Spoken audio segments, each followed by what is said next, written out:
السلام عليكم. دي عدة ازاي نركب ورق دبريش. ده الدراع بتاع اللقم، دي لقم 24 بتفك بيها صامولة العجلة، ودي لقم 14 بتفك بيها صامولة الديسك، وبنسة مفتاح 10 وبيبقى 10 منفك عادة، وبيبقى 10 طويلة، ودي زرجينة بنربط بيها القفص عشان نطلع بيها الايه الورق. وهوريكم دلوقتي ازاي مع الفك ايه والتقفيل. السلام عليكم. دلوقتي هوريكم بالشرح ازاي نركب ورق دبريش. ماشي، انا هوريكم العده في الاول ودلوقتي ازاي نشتغل. اول حاجه هنفك التيله بتاعت الورده، التيله بتاعت الطربوش. التيله تفك كده، وبعد كده في طربوش بنشيله بنفك العادي. ماشي، والدراع اهو اللي هم ال 24 اللي قلت لكم عليها في شرح العده. هنركب كده ونفك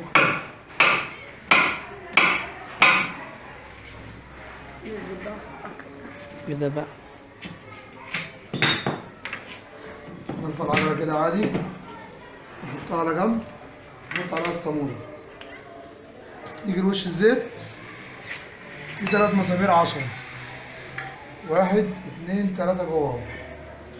المفتاح 10 هنا اهو، نفك اول مسمار،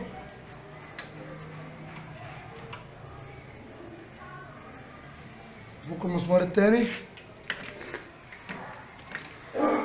والمسمار التالت جوه برضو خالص هنا اهو. كده بقى ال10 القصيرة نفك المسامير كلها.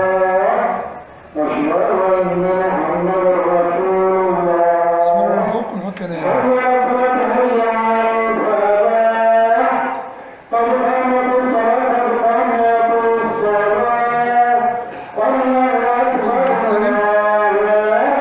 المسمار التالت جوه خالص هنا اهو. نركبه برضه بالدوبة كده ونفك المسمار التالت.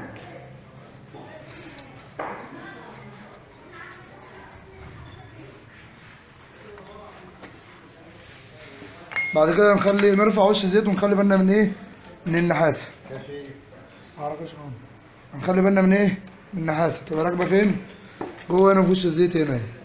في اوقات بتقع، يعني ممكن تيجي تفك الوش تلاقي ايه؟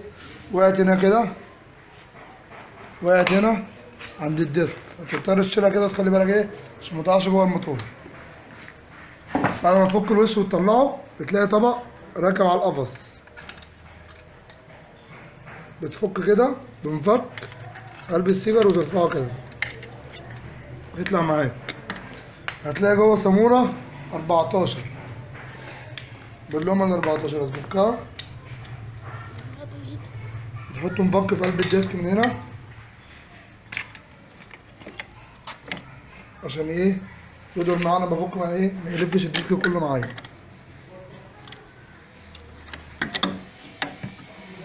كده بفك صامولة عادية.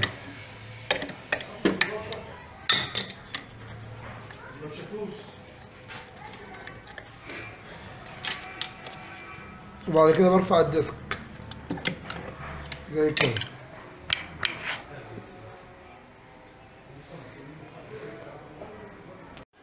دلوقتي هشرح ازاي نغير ورق الدبريش. في هنا سيجر راكب ماسك القفص والورق وكل حاجة جوه الورق. بنطلع السيجر الأول كده اهو، السيجر كده طلع، نطلع الورق ورا هنا،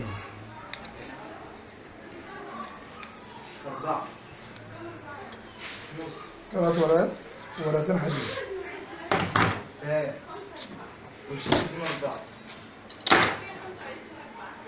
هنا نفس بايظ، بص هنا مكان الكورونا متاكل هنا اهو، ده مسؤول ترزيع في السرنسيه.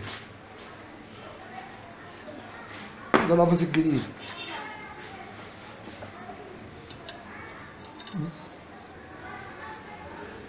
فرق بين ده وده. ده قفص اسمه انديورس او GMT، بركب كده 6 اطباق الاول،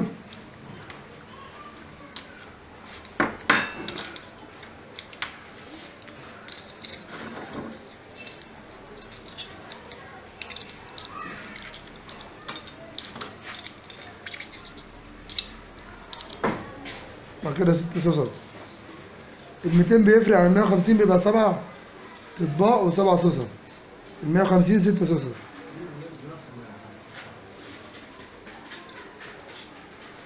ماشي. بعد كده بركب الكرونة هنا كده، هنا كده. بعد كده بقى بنركب الزرجينة. الزرجينة عبارة عن مسمار 19 في وردة من تحت، تركب كده تربط الصامولة من فوق كده، كده بتربط بالمسمار بمفتاح 19 الصامولة شوية كده، بقيت السوسة في مكانها. السوسة زي ما هنا في الفيديو باين مش باينة في مكانها هنا، عشان ميبقاش فيه علو واطي فين ولا دبريج. بعد كده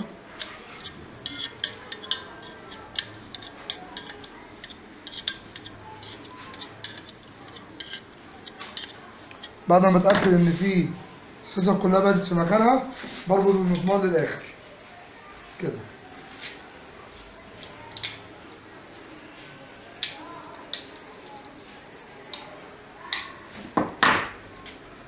بركب الكرونة في وردة صفرا جوه عشان ما تنساهاش، عشان لو وقعت منك دي مهمة جدا، عشان ما تعمل عملية فصل بينها وبين الجلبة جوه.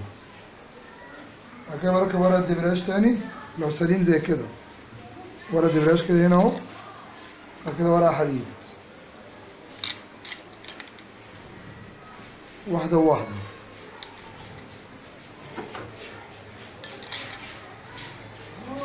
بعد كده الورقة الأخيرة فيها وش، في ورقة دبرياج اهو وش صاب، تركب كده.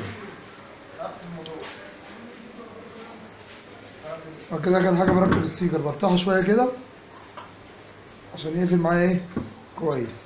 بيبات في المجرى هنا اهي، في هنا مجرى اهي بيبات جواها ايه السيجر عشان ما ينطرش من ايه وانا ماشي. بربط الديسك كويس زي كده السيجر وبقيته جوه المجرى بتاعته.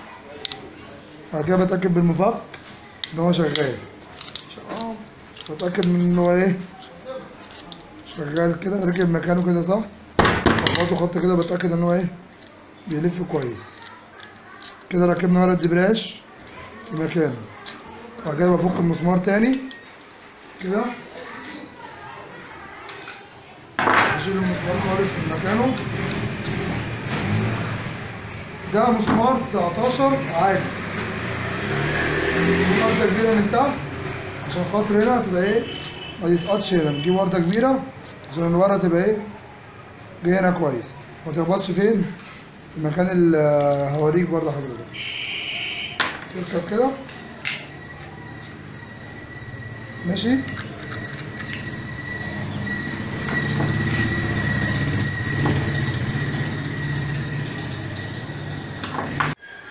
دلوقتي هنركب الديسك بعد ما شرحنا ازاي نركب ورقة دبرياج ونقفص ونقفل الكرونة ونركب السيجر وكل حاجة. في شرح هنا مكان خابور الديسك، خابور راكب في قلب الكرنك جوه هنا اهو، باين هنا اهو.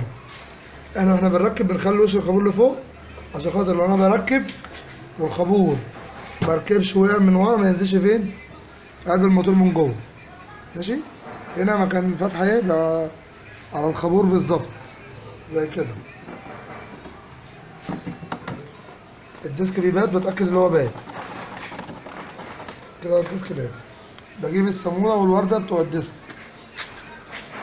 بحط الوردة الأول بعد كده الصامولة، وبربط كده الصامولة طبعا باللومة ال14 اللي أنا فكيت بيها.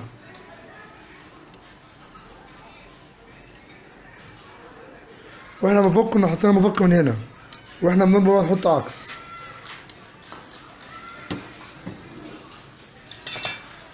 وهربط بالدراع.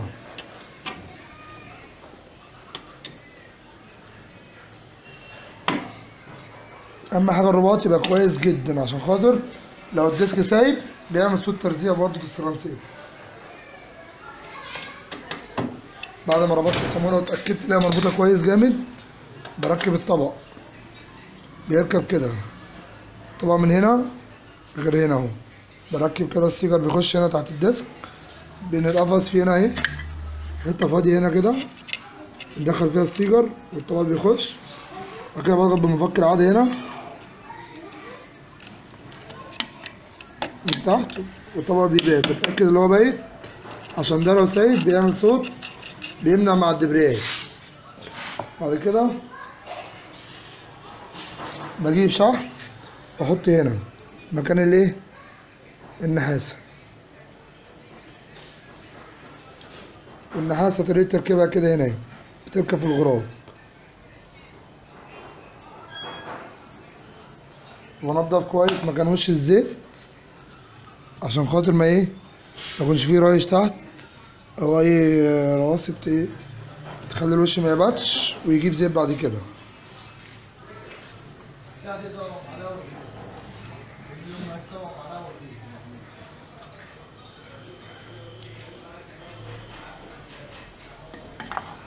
الوش بيركب كده اهو.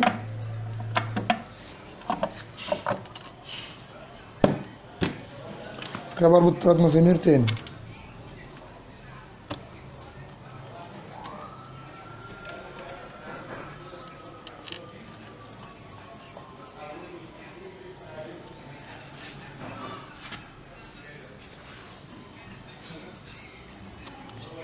المسمار التالت هنا اهي، بربط بالبيبة ال10 اللي هي القصيرة.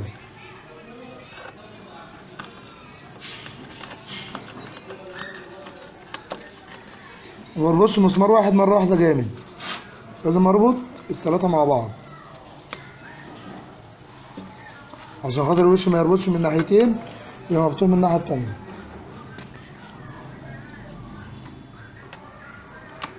لحد ما اتأكد ان الوش 3 مسامير بقوا كويسين، اربط جامد بقى هنربط مسامير وش الشجرة كويس اوي. المفتاح 10 وش الزيت، اتأكد ان الرباط جامد عشان خاطر ما يجيبش زيت. بعد كده نجيب صنفرة نصنفر التيل.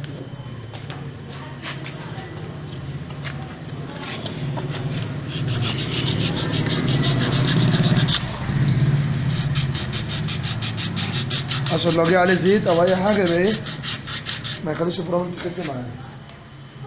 ونصفر الطنبورة من جوه كده.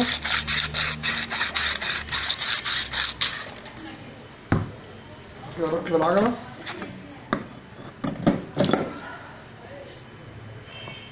متأكد ان الوردة جوه راكبة. هنا في وردة متأكد ان هي موجودة عشان الرباط بتاعنا يبقى جامد. كلهم 24.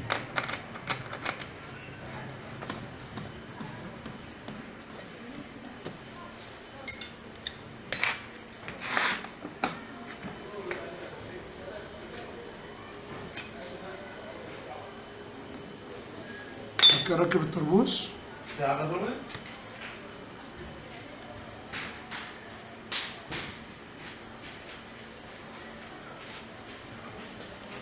اجي اركب اخر حاجه اللي هي التيله دي، امان للعجله عشان لو الصاموله فكت يبقى في حاجه متخليش الصاموله تطير وتقع في الارض والعجله تقع بره خالص.